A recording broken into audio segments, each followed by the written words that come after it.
ഇന്നത്തെ ബ്രേക്ക്ഫാസ്റ്റ് മേത്തി പൊറോട്ട. കുറച്ച് മേത്തിയും കുറച്ച് ആട്ടയും കൊണ്ട് ഉണ്ടാക്കുന്ന മേത്തി പൊറോട്ട നല്ല സോഫ്റ്റാണ് കഴിക്കാൻ. ഇതിപ്പോൾ നമുക്ക് കറിയില്ലെങ്കിലും തൈരില്ലെങ്കിൽ സോസോ എന്ത് വേണമെങ്കിലും കൂട്ടി കഴിക്കാം. നമുക്കത് എങ്ങനെ ഉണ്ടാക്കുന്നത് നോക്കാം. അതിന് വേണ്ടിയിട്ട് എൻ്റെ കയ്യിൽ ഒരു കെട്ട് മേത്തി ഉണ്ട്. 4 ദിവസമായി വാങ്ങിച്ചു വെച്ചിട്ട് ഫ്രിഡ്ജിൽ പഴുത്തു തുടങ്ങിയാലെല്ലാം. ഇനി നമുക്കതിൻ്റെ തണ്ടൊന്ന് മുറിച്ച് മാറ്റാം. തണ്ടൊക്കെ മൂത്തിട്ടുണ്ട്. എന്നിട്ട് മേൽവശം എടുത്തിട്ട് നമുക്കതിനെ കുനുകുനാന്ന് മുറിച്ചെടുക്കാം. ഇപ്പോൾ ഞാൻ അതിനെല്ലാം കുനുകുനാന്ന് മുറിച്ചെടുക്കുന്നുണ്ട്. ഈ മുറിച്ചിട്ട് നമുക്കത് മാറ്റി വെച്ചിട്ട് നമുക്ക് നെക്സ്റ്റ് വേണ്ടതാണ് ആട്ട.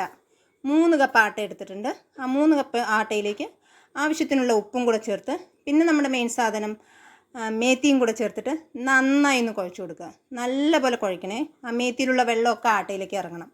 പിന്നെ നന്നായി കുഴച്ചതിന് ശേഷം നമുക്ക് കുറച്ച് വെള്ളം ചേർത്തിട്ട് പച്ചവെള്ളമാണ്, ചൂടുവെള്ളമൊന്നുമല്ല, പച്ചവെള്ളം ചേർത്തിട്ട് നന്നായി വീണ്ടും കുഴച്ച് നല്ല സോഫ്റ്റാക്കി വയ്ക്കാം.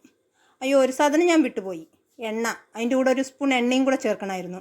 അതും കൂടെ ചേർത്തിട്ട് നല്ലപോലെ കുഴച്ച് അങ്ങ് മാറ്റി വയ്ക്കാം. ഉണ്ടാക്കാൻ തുടങ്ങാം. പൊറോട്ടയാണോ എന്ന് എനിക്കറിഞ്ഞൂടാ. എന്താണെങ്കിലും നിങ്ങൾ ക്ഷമിക്കണം.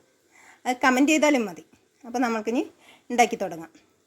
എൻ്റെ കുഴച്ച് കഴിഞ്ഞിട്ടില്ല, കുഴച്ചാകട്ടെ, നല്ല സോഫ്റ്റ് ആകട്ടെ. നമ്മുടെ കുഴച്ചിട്ട് അപ്പോൾ കുഴച്ച് റെഡി ആയിട്ടുണ്ട്, സെറ്റായിട്ടുണ്ട്. എൻ്റെ നല്ല സോഫ്റ്റായിട്ട് അമർത്തുമ്പോൾ അമങ്ങി പോകുന്നുണ്ട്. ഇനി നമുക്ക് സാധാ പോലെ ഓരോ ചെറിയ ബോളാക്കാം. എന്നിട്ട് നമുക്ക് അതിൽ കുറച്ച് ആട്ടപ്പൊടി ഇടാം. നമുക്ക് പരത്തി നല്ല റൗണ്ട് ഷേപ്പിൽ പരത്തിയെടുക്കാം.